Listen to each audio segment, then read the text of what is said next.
இதயம் கனிந்த வணக்கம் நண்பர்களே. இந்த பதிவு பகவத்கீதையை எளிய தமிழில் புரிந்து கொள்வதற்கான ஒரு முயற்சி.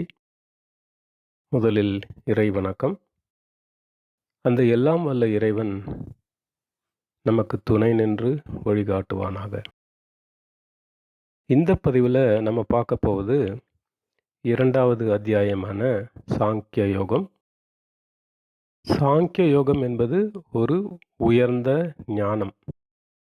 நம்மை பற்றி நாம் தெரிந்து தெளிவு பெறுவதற்கான ஒரு சிறந்த விளக்கம். நாம் இந்த பதிவில் ஒரு 4 ஸ்லோகம் மட்டும் எடுத்து பார்க்க போகிறோம்.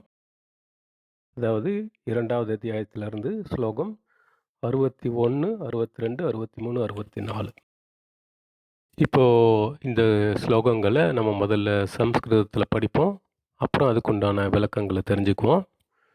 முதல் ஸ்லோகம், சாப்டர் 2, ஸ்லோகா 61. தானி சர்வாணி சையம்ய யுக்தாசீத மத்பரஹ வசேஹி யஸ்யேந்திரியாணி தஸ்ய பிரக்ஞா பிரதிஷ்டிதா. 2வது ஸ்லோகம், சாப்டர் 2, ஸ்லோகா 62. த்யாயதோ விஷயான் பும்சஹ சங்காஸ்தே சுபஜாயதே சங்காத் சஞ்சாயதே காமஹ காமாத் க்ரோதோ விஜாயதே.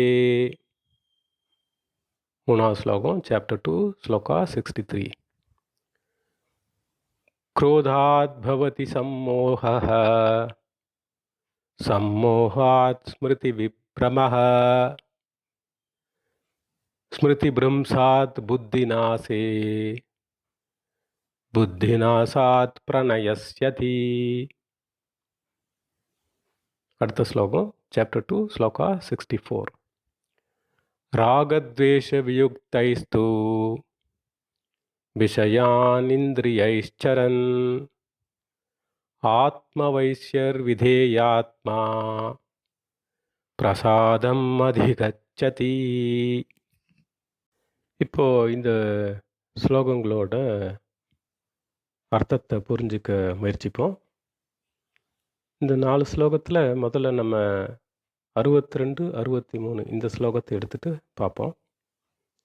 ஸோ இதில் பகவான் என்ன சொல்லியிருக்காருன்னு கேட்டிங்கன்னா, நம்ம ஒரு விஷயத்தை பற்றி யோசிக்கும்போது அது மேலே நமக்கு கவனம் ஜாஸ்தியாகுது, இன்ட்ரெஸ்ட் ஜாஸ்தியாகுது. அதனால் என்னன்னு கேட்டிங்கன்னா, நமக்கு அது மேலே ஒரு பிடிப்பும் ஜாஸ்தியாகுது.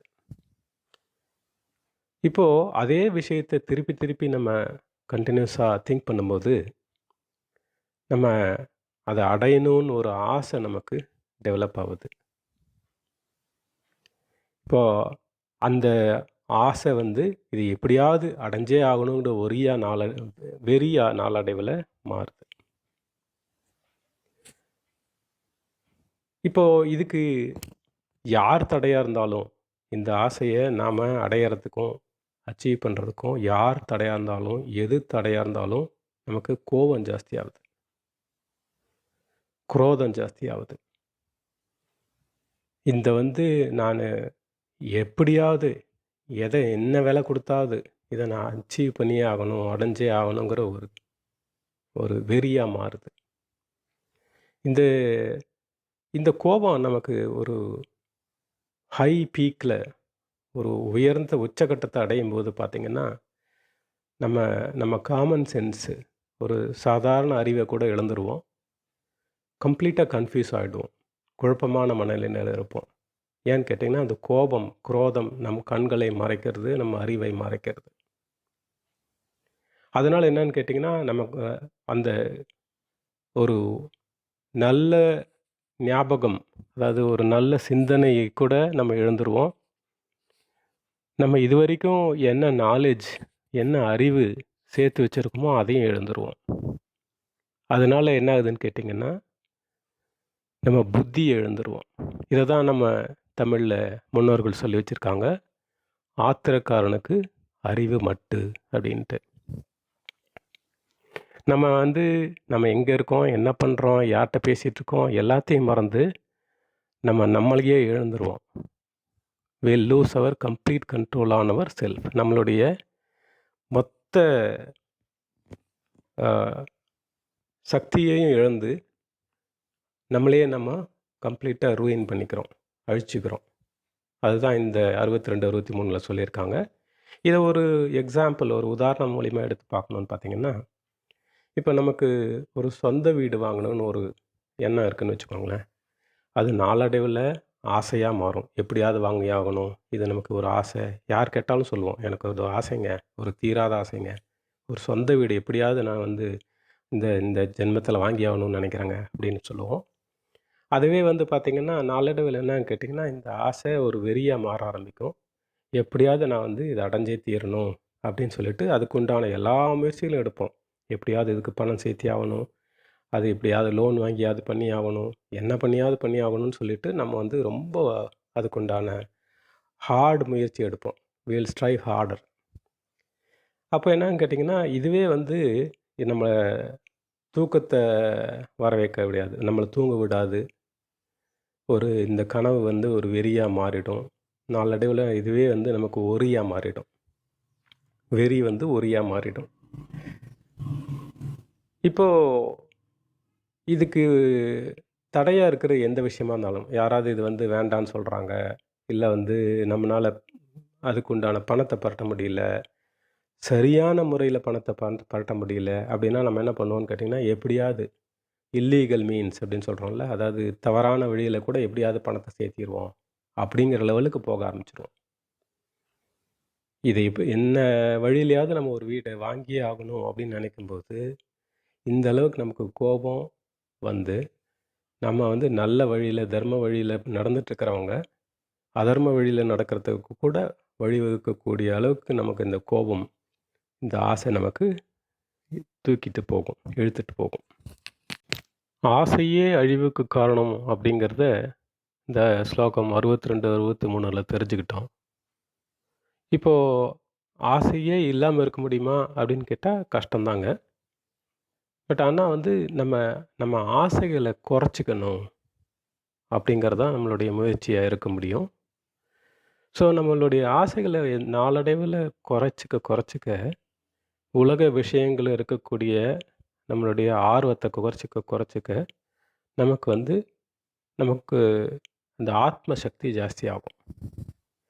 ஸோ புது புது ஆசைகளை டெவலப் பண்ணிக்காமல், உருவாக்காமல் இருக்கக்கூடிய ஒரு சக்தி நமக்கு கிடைக்கும்.